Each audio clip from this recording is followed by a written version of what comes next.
દેશની રાજધાની દિલ્હીમાં થયેલા કાર બ્લાસ્ટની ગંભીર ઘટના બાદ સુરત શહેર પોલીસ બેઠક મળી શહેરમાં કોઈ અનિચ્છનીય ઘટના ન બને તે માટે કડક પગલાં લેવામાં આવ્યા છે। પોલીસ કમિશનર અનુપમસિંહ ગહેલોત દ્વારા જાહેર કરાયેલા નિવેદન મુજબ સુરતમાં સ્લીપર સેલની ગતિવિધિઓને લઈને એલર્ટ જાહેર કરવામાં આવ્યા છે અને સુરક્ષા વ્યવસ્થાને સર્વોચ્ચ પ્રાથમિકતા આપવામાં આવી છે।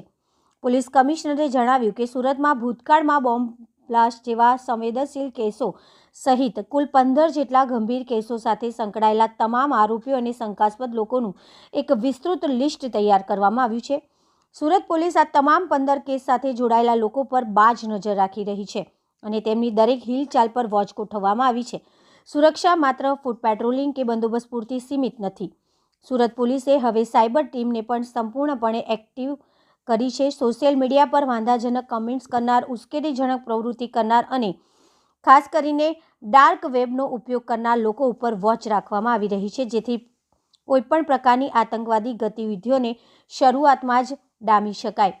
સુરત પોલીસ કમિશનરે જણાવ્યું છે કે ગઈકાલે દિલ્હીમાં જો બ્લાસ્ટની ઘટના બની અને ત્યારથી જ પૂરા ગુજરાત હાઈ એલર્ટ ઉપર જો રાખવામાં આવેલા છે અને એના જ ભાગરૂપે સુરત શહેર પોલીસ દ્વારા બી ગઈકાલથી જો વાહનોને ચેકિંગ, હોટલ્સના ચેકિંગ, અલગ અલગ જ્યાં લોકો આશ્રય લઈ શકે એના ચેકિંગ, દરિયાકાંઠાઓને ચેકિંગ જોઈએ અને જો સસ્પેક્ટ છે જો ભૂતકાળમાં આ પ્રકારના ગુનામાં સામેલ છે એના ઉપર જો બી ચેકિંગ કરવાના તમામ કામગીરી કરવામાં આવી રહી છે। અને સાથોસાથ જો કન્સર્ન અલગ એજન્સી છે, જો સિક્યુરિટી એજન્સી છે એના સાથે અમારા લોકોનું સંકલન ચાલુ છે। અભી અમે લોકો અધિકારીઓ સાથે એક ચર્ચા કરીને જો બ્રીફ લઈને અને ફર્ધર જો સૂચનાઓ આપવામાં આવી કે કેમ કે આ જો કાર્યવાહી છે આવનાર દિવસોમાં બી ચાલુ રહેવાની છે, તો આમાં શું શું પ્રિકોશન લેવાના, કઈ રીતે અમે કઈ વિસ્તારમાં લોકો સાથે સંપર્ક કરવાના।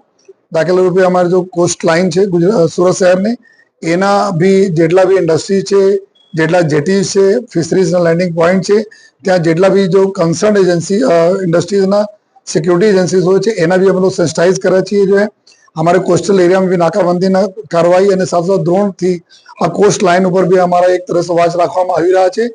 जो कंजेस्टेड एरिया છે, બસ સ્ટેન્ડ હોય કે રેલવે સ્ટેશન હોય ત્યાં બી જો જીઆરપી આરપીઓ સાથે સંકલન કરીને અને ખાસ કરીને એવા જો ભરચક વિસ્તારો હોય જ્યાં પબ્લિક વધુ પ્રમાણમાં એના મૂવમેન્ટ રહે છે પબ્લિકના, ત્યાં કોઈ વાહનો ત્યાં કોઈ અવારું પડા નહીં હોય, બિનવારસી નહીં હોય, એના ચેક કરીને ખસેડવા માટે જો કામગીરી કરવાના અને જો ગાડીઓને લે વેચ કરે છે એના બી સૂચના આપવામાં આવી છે કે આ જેટલા બી લે વેચ કરે પ્રોપર ડોક્યુમેન્ટેશન થાય, ફોટોગ્રાફ્સ વગેરે તમામ ડોક્યુમેન્ટ લેવામાં આવે જોઈએ અને કોઈ પણ એના બી ડાઉટ લાગે તો તાત્કાલિક પોલીસને જાણ બી કરે। તો આ સમગ્ર કાર્યવાહી કરવામાં આવી રહી છે। લોકોથી બી અમે લોકો અપીલ કરીએ છીએ કે આપને બી કોઈ આ પ્રકારના શંકાસ્પદ કોઈ પણ એક્ટિવિટી જણાય તો તાત્કાલિક આપ બી પોલીસને જાણ કરો।